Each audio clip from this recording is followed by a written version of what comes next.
The wind whispered through the rusted iron gates of Hillcrest Cemetery as 70-year-old Frank Freeman stepped out of his aging Dodge sedan. The fall morning was quiet, still wrapped in that heavy silence that follows after death. Dew clung stubbornly to the grass, and the cold bit gently at the edges of his weathered face. In his trembling hands he held a small bouquet of white lilies, his wife's favorite. He had bought them just that morning from the same corner store he'd visited every Sunday for years. The same store where the clerk used to ask how Miss Loretta was doing with a warm smile. Today, that question would not be asked again. Frank wore the only suit he had left that fit, navy blue with shoulders that now drooped with age. The same suit he wore when he received the Bronze Star nearly 4 decades ago.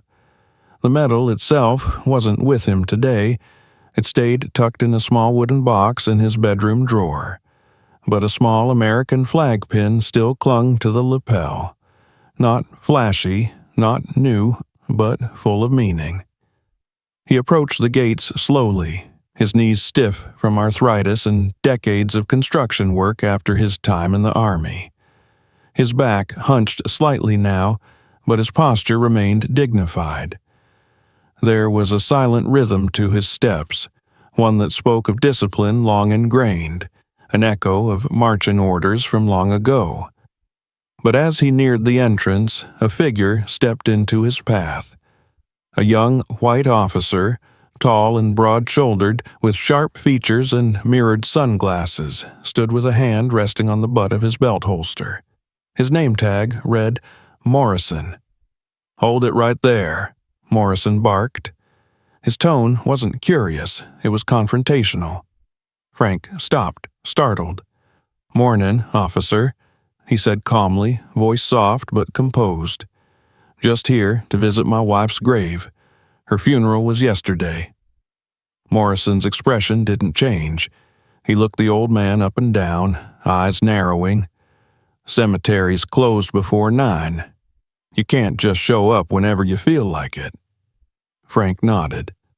"I understand, but I called ahead. They said I could come early. I just need a few quiet minutes." Morrison scoffed. "You called ahead? You got a name for who you spoke to?" "I believe it was Mr. Whitaker, the director." "Oh, right," Morrison said mockingly. "Sure, that's convenient." He took a step forward, closing the gap. "Let me ask you something. You from around here?"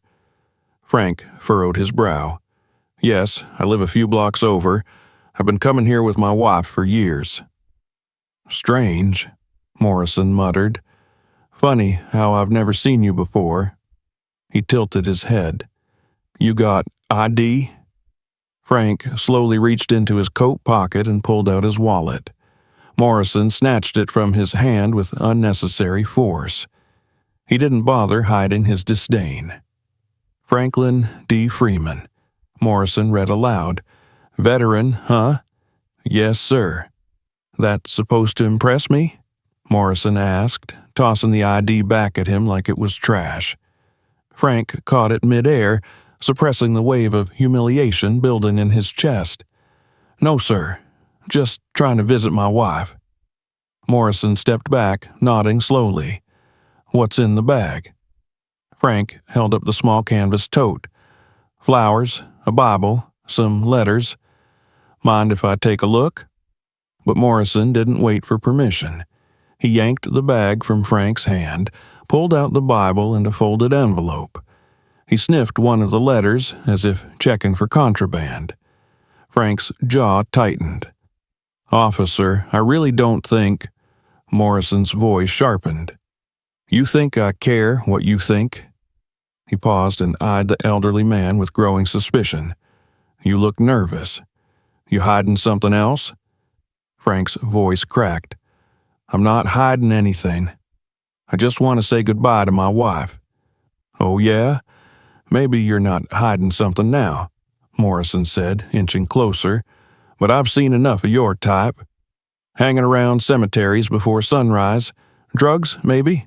Loitering. Theft?" Frank's mouth opened, then shut. The accusation didn't just sting, it insulted every sacrifice he had ever made. "Excuse me?" he finally asked. Morrison's lips curled into a smirk. "I said, are you high? You look like you're high." "No," Frank replied flatly. "I don't do drugs. I never have." "Right." Morrison turned and spoke into his radio. "Dispatch, I've got a possible 1096 black male, elderly, non-compliant, suspicious bag. Might be under the influence." Frank's breath hitched. "What are you doing?" Morrison turned back to him. "You're loitering on city property, past posted hours. That's trespassing. You're resisting inspection. That's obstruction. I don't like your tone, and frankly," he leaned in, "you're beginning to look like someone who needs to be taught how to respect the law." Frank raised his hand slightly in disbelief. "I am not resisting. I'm standing here, calmly, talking to you." Morrison grabbed him by the arm, twisting it behind his back. "You're resisting now." Frank winced in pain. "I have arthritis, please." With a click, the cuffs closed around his wrists. Morrison forced him toward the squad car. "Let's see what else you got on you. Maybe you swallowed the stash," Morrison muttered, patting him down without care. Frank was silent now, teeth clenched. A surge of hot shame flooded through him, not just for himself, but for the uniform he once wore, for the wife he was being kept from, for the country he still loved despite moments like this. The cemetery's black iron gates loomed behind him, still unopened for him. Inside those gates was Loretta, and the man who'd carried fellow soldiers through enemy fire, who'd built homes for veterans with his bare hands, now stood humiliated on the side of the road, accused without cause, judged by his skin, age, and silence. Across the street, a few bystanders had begun to gather. A woman at the bus stop reached for her phone. A jogger slowed her pace. People watched, but no one moved yet. Frank kept his gaze forward. His body ached, but his pride refused to collapse. He would not cry. Not yet. Not here. But deep in his chest, something had begun to crack. And the story was just beginning. Frank Freeman sat on the cold, concrete curb, his wrist locked tight in the metal embrace of handcuffs. The biting steel pressed into the fragile bones of his weathered hands, hands that once carried wounded brothers across enemy fire, hands that built houses, held babies, and comforted a dying wife. Now they were trussed behind his back like he was a criminal. Officer Morrison stood nearby, smug, shoulders squared as if he'd just taken down a dangerous felon. He spoke into his radio with the mechanical detachment of someone too drunk on his own authority to recognize the humanity in front of him. "Suspect is cuffed and detained. Requesting backup for full search and transport." Suspect. Frank flinched at the word. "Officer," he tried, voice dry and hoarse, "I'm not resisting. I've done nothing wrong. I came to lay flowers at my wife's grave. That's it." Morrison ignored him and turned back toward the bag he'd emptied on the hood of the patrol car. The white lilies lay crushed, the petals bruised and broken. Morrison pushed the Bible aside, flipping through pages like he expected contraband to fall out. Then he picked up the folded letters, dozens of them, notes Frank had written to Loretta during the nights he couldn't sleep. Morrison sniffed one of the envelopes, smirked, and dropped it. Look at all this scribbling. Probably just senile ramblings. Frank's jaw clenched. "Those are letters to my wife." "You got no business being here," Morrison snapped. "You think you can just walk around wherever you want because you're old and wore a uniform 40 years ago? That don't mean nothing anymore. Rules are rules." The sting of those words burrowed deep. Frank lowered his head, not out of shame, but out of restraint. He knew what could happen to black men who talked back, even old ones, especially old ones. He had lived through it before, in uniform and out. In America, service didn't always buy you respect. Sometimes it just got you watched more closely. A second squad car pulled up, sirens off, but lights still spinning. 2 more officers stepped out, both white. One was younger than Morrison, the other older, more seasoned. They approached with caution, but also with assumption. "This him?" the older officer asked. "Yeah," Morrison said. "Caught him loitering before dawn, acting evasive. Claimed he was here for a funeral, but we got no record of any scheduled service today." "I was here yesterday," Frank said quietly. "My wife. Her name's Loretta Freeman. There was a service. Mr. Whitaker from the cemetery gave me permission to return this morning. He said I could come in early." "You got any proof of that?" Morrison asked. Frank looked up incredulous. "Proof of grieving?" Morrison crossed his arms. "Funny, for a guy with nothing to hide, you sure talk like someone with an excuse ready for everything." The younger of the 2 new officers stepped forward. "Let's get him up. He might be hiding something under his coat." "His coat?" the older cop said. "He's 70. "And what's that mean?" Morrison barked. "Old people don't break the law?" Frank tried to stand but couldn't find balance. His knees gave out, and he slumped back down onto the curb. The cold seeped into his skin. Arthritis and humiliation paralyzed him. "I can't. My legs," he whispered. "Playing the victim now?" Morrison sneered. "We've seen this act before." The 2 officers roughly grabbed his arms and hoisted him to his feet. His back protested. His breath caught. But he didn't yell. Not yet. A passing pickup truck slowed. A man inside rolled down his window. "Hey, what's going on there?" "Police business," Morrison shot back. "Move along." The truck idled for a moment, then sped off. "Let's get him in the car," Morrison ordered. They dragged Frank toward the squad car, but he stumbled again, nearly collapsing. "Careful," the older officer muttered, beginning to second-guess the situation. But Morrison was already pulling out his taser. "I warned you," he said. The wires snapped forward with a hiss, and then pain. White-hot electricity tore through Frank's body. His knees buckled. He hit the pavement with a sickening thud, ribs striking the edge of the curb. His lips curled in agony, but he didn't scream. Instead, a low, guttural moan crawled from his chest, a sound full of rage, grief, and final resignation. The 3 officers stood over him, breathing heavily. Morrison kept the taser aimed, ready to strike again. "That's enough," came a voice from the distance. Heads turned. A young black man in full-dress blues stood on the sidewalk, fists clenched, face hard as granite. It was Lance Corporal Thomas Brown. He marched forward with purpose. Behind him, 2 more Marines emerged from vehicles parked hastily across the street. Then 4 more. 7 in total, all in uniform, all watching, all assessing. Morrison's mouth opened slightly. "Who the hell are you?" he asked.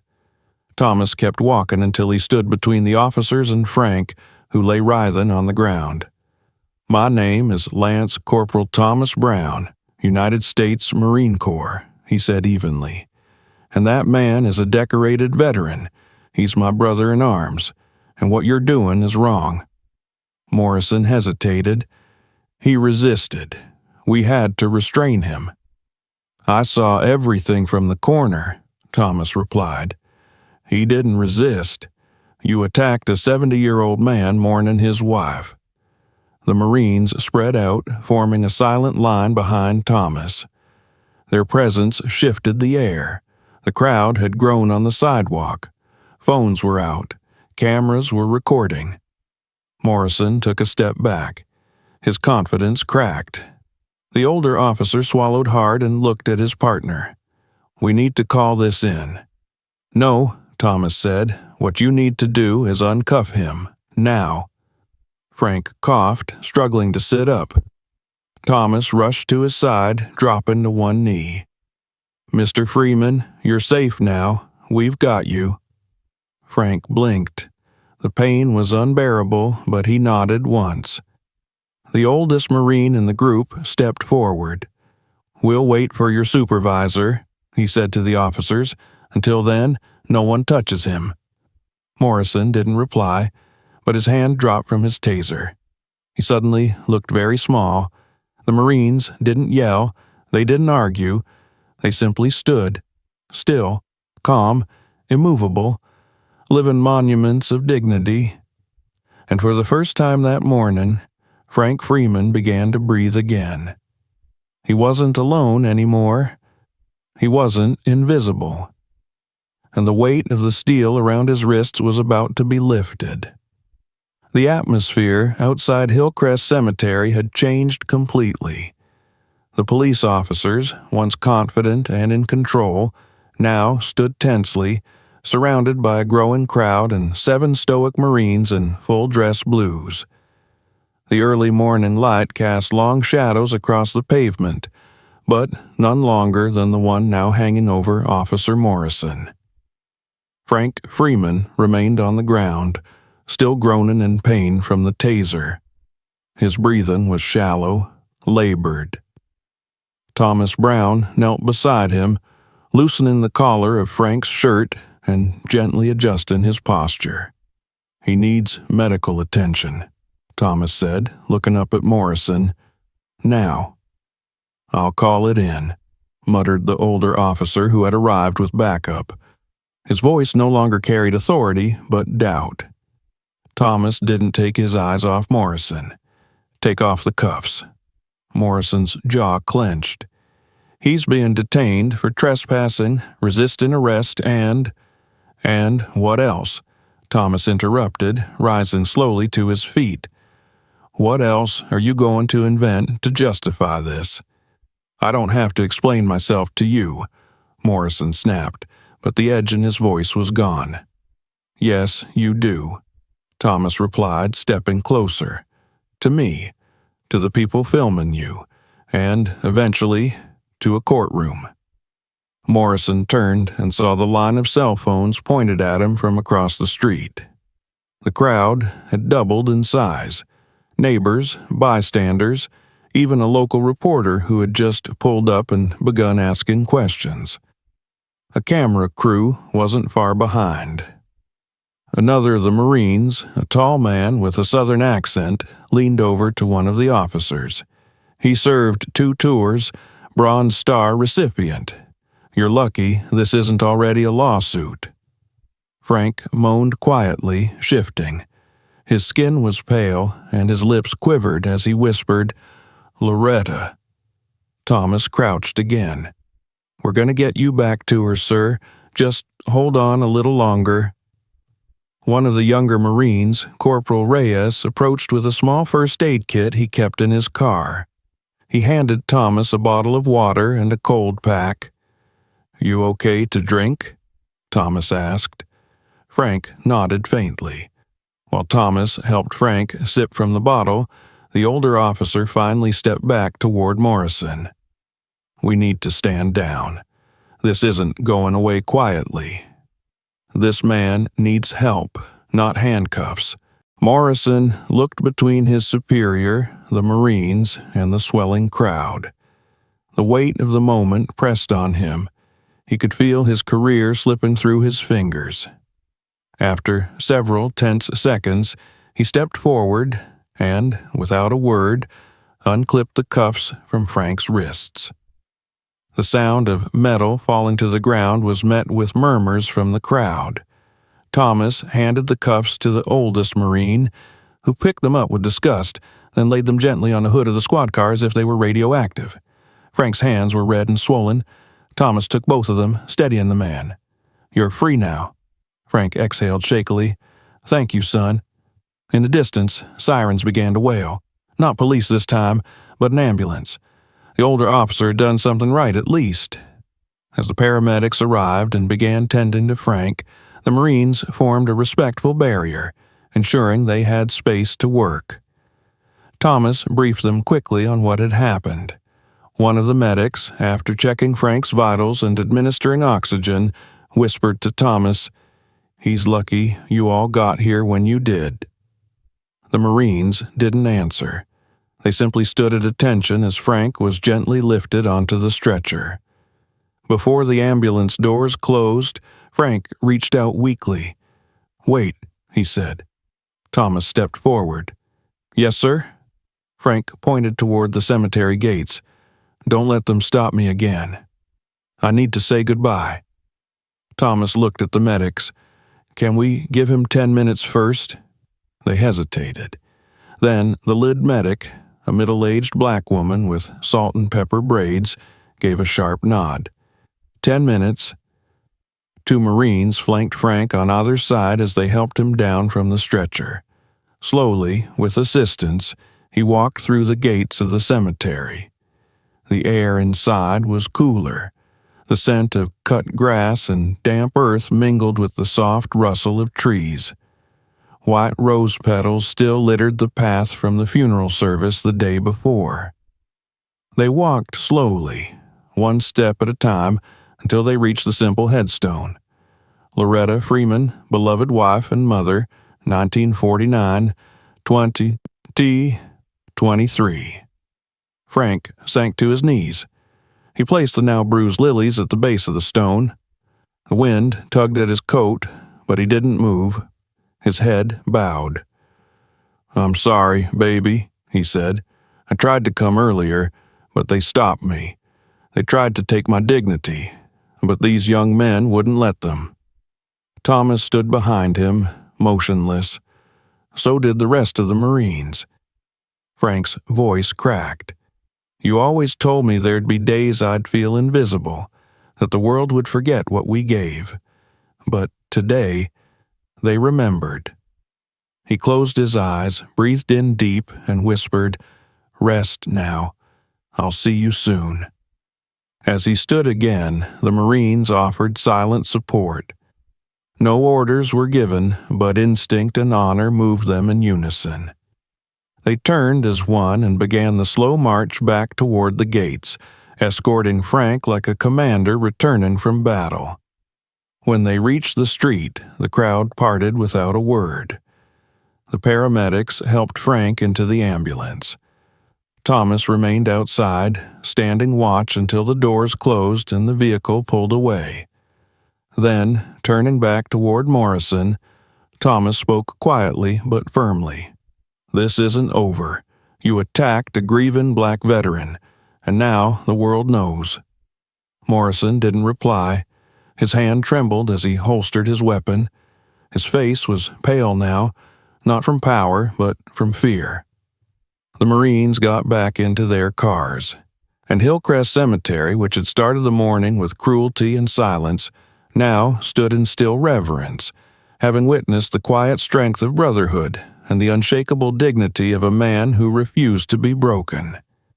By the time the ambulance carrying Frank Freeman pulled away from Hillcrest Cemetery, the scene outside had completely transformed. The once quiet, almost forgotten cemetery now pulsed with life, attention, and consequence. Local news vans arrived one after another, lining the streets. Camera crews fanned out, capturing footage of the place where a decorated black veteran had been humiliated by a white police officer while trying to grieve.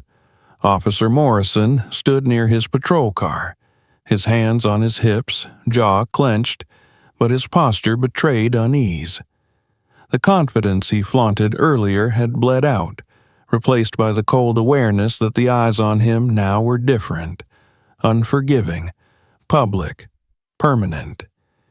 His face was already appearing on live streams, tweets, and breaking news banners. Elderly black veteran tasered while mourning wife. Public outrage grows. The supervisor, Captain Joanne Wilkes, arrived moments later, storming out of her unmarked cruiser, lips pressed into a firm line.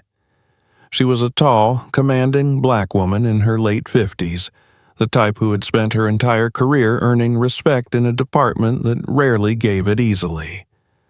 She scanned the scene once and knew everything.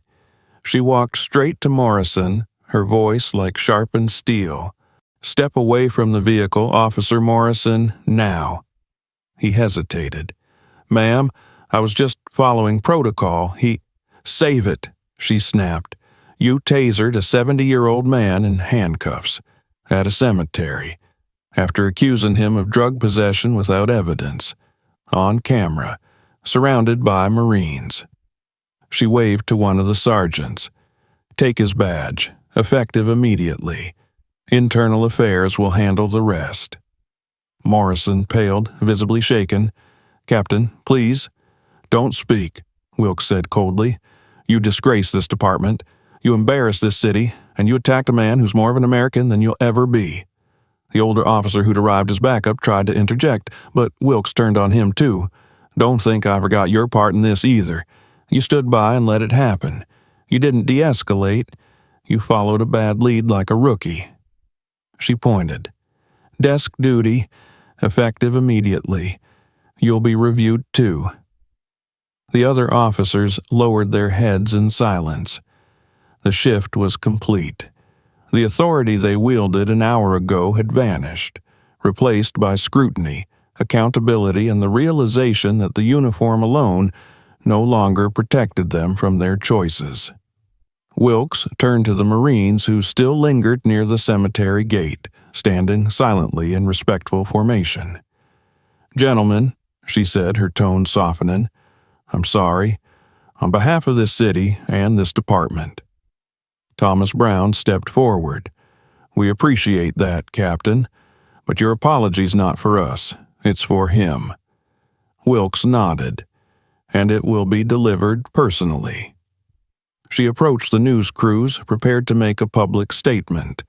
But before she could speak, an older woman pushed through the crowd. Mrs. Chen from the corner market, holding a bouquet of fresh lilies. Her voice wavered as she looked into the nearest camera. "Frank Freeman bought these every Sunday for his wife," she said. "Every Sunday. Even when she was sick. Even when she was dying. And today, all he wanted was to bring her one more. Instead, they treated him like a criminal." Her voice cracked and the crowd fell silent. "This isn't about law and order. This is about humanity and respect, and what happens when a system forgets the people it's supposed to serve." That moment became the soundbite of the day. By afternoon, footage of Frank's arrest and tasering had gone viral. Veterans organizations condemned the incident. Civil rights groups issued statements. Hashtags like #JusticeForFrank and #HonorOur Veterans trended nationally. Local officials scrambled to respond, promising a full investigation. City Hall scheduled an emergency press conference. The police department issued a formal apology. And Frank Freeman, now resting in a hospital room under observation, was finally allowed peace and silence. The next morning, Thomas visited him. Frank lay propped up in bed, bandaged but alert. His eyes lit up when Thomas entered. "Look at you," Frank said with a faint smile. "Still standing tall." Thomas smiled back. "I should be saying that to you." Frank gestured to the chair beside him. "Sit, son." Thomas sat, his posture still straight, as if in uniform, even out of it. "They told me you got him fired," Frank said. "That true?" "We didn't have to push hard," Thomas replied. "The footage spoke for itself. The captain did the rest." Frank nodded. "She came by, said she'd change things." Thomas hesitated. "Do you believe her?" Frank looked out the window, where sunlight filtered through the blinds. "I believe some people remember what honor means. That's enough." After a moment, he turned to Thomas. "When they cuffed me, I felt like I failed. Like everything I stood for had crumbled. Like maybe this world didn't have a place for old men like me anymore. Thomas shook his head. You didn't fail. You stood, you endured, and you reminded all of us why we serve. Frank's voice dropped to a whisper. It wasn't for medals. It was for her, for Loretta. Thomas smiled gently. She would have been proud of you, of how you carried yourself, of how you held the line. Frank's eyes glistened. He nodded slowly. Thank you for coming, for standing with me. We don't leave our own, Thomas replied. Not in battle, not in grief. That afternoon, Hillcrest Cemetery opened its gates again. The city placed a plaque near the entrance in honor of Frank Freeman and every veteran whose service went unseen. It read, In memory of those who stood with dignity, even when the world turned away. May we never forget what they gave and how they bore it with honor. The Marines returned, this time in dress uniforms by choice, standing watch as Frank, finally, laid the flowers at his wife's grave without interference, without fear, and with every ounce of grace left in him. 3 weeks had passed since the morning Frank Freeman was handcuffed at Hillcrest Cemetery. Since then, the country had watched and remembered. What was meant to be a quiet farewell between a grieving husband and his beloved wife had instead become a national story of injustice and resistance. Frank returned home from the hospital to a house that felt both familiar and changed. The old wooden floorboards still creaked the same. The smell of Loretta's favorite lavender still clung faintly to the hallway, but the silence was deeper now. Not just because she was gone, but because the world had seen what had been done to him and had spoken back. Hundreds of letters arrived over those weeks, handwritten notes from fellow veterans, emails from strangers in different states, cards from children who drew American flags and wrote, "Thank you for being brave." Each one, Frank read slowly, carefully, as Loretta once taught him to do, because people's words matter, Frank, especially when they try to say something kind. But one stack of envelopes remained untouched on his desk. 7 of them. Each one addressed to the Marines who had come for him that morning, who had stood between him and a system that tried to strip him of his dignity, who had reminded him that honor hadn't died with time. He sat at the kitchen table that Sunday, wearing the same navy suit he'd worn to the cemetery, with a pen in hand and a blank sheet in front of him.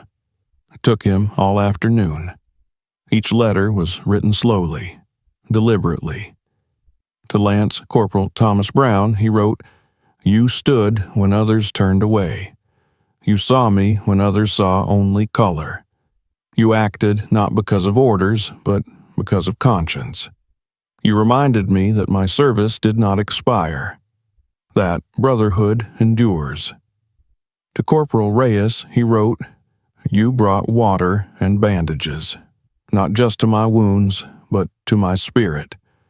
You didn't speak, but your presence told me I was worth helping. You'll never know what that meant."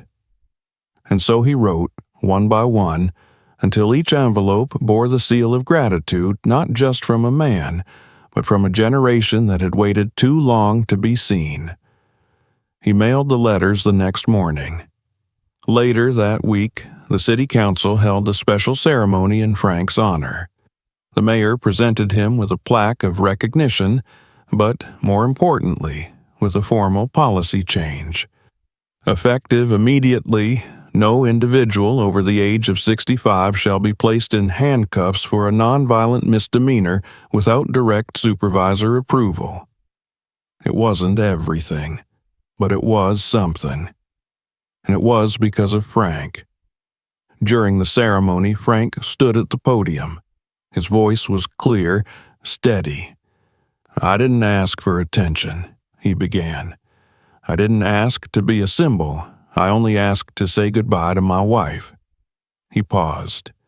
"But maybe that was Loretta's last gift to me. Because of her, I learned I wasn't forgotten.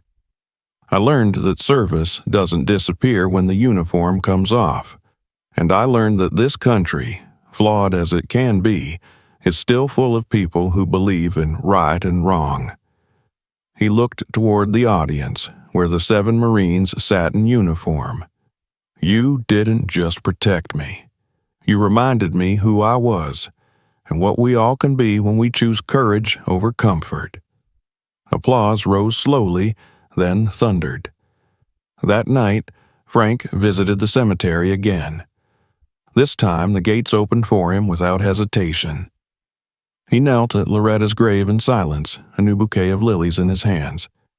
"I wrote to them, baby," he whispered, "just like you'd want.